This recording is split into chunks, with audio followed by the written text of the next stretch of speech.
જય દ્વારકાધીશ મિત્રો, આજે આપણે થાણગઢથી સેનેટરીનો ફેરો ભરી લીધો છે. જવાનું છે મોરબી ઊંચી માંડલ. તો જોઈ શકો છો તમે, નીકળી ગયા આપણે મોરબી તરફ. રસ્તામાં વ્યૂ કેવો મસ્ત છે. પછી આપણે ચા પાણી પીવા ઊભી રાખી છે. આપણે પગી ગયા લોકેશને. આપણે આ ટાઇલ્સ ભરેલું ગાડી છે ને એમાં ડાયરેક્ટ જ ક્રોસિંગ કરવાની છે. જોઈ લો, ક્રોસિંગ થઈ ગયું કમ્પ્લીટ. હવે આપણે જઈશું થાનનો માલ ભરવા.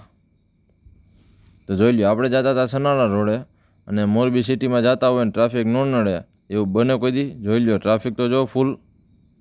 क्या बात है सर, क्या बात है सर, क्या। પછી આપણે આવતા રહ્યા કારખાને અને ગાડી ભરાઈ ગઈ છે. આપણે 80 બોક્સ ભર્યા છે થાનના. તો હાલો નીકળી. હાલો ભાઈ, રાજકોટ બાયપાસ અડી ગયા. ઓવરપાર્ટ કંપની છે ને પંખાની ત્યાં પહોંચ્યા હી. તો હાલો આયલા જાય. તો આપણે ગાડી બે ભેગી જ છે રાખી. હાલે જાય ચોકડી ચા પાણી પીવા. હાલો બાય, મળી બીજા બ્લોગમાં.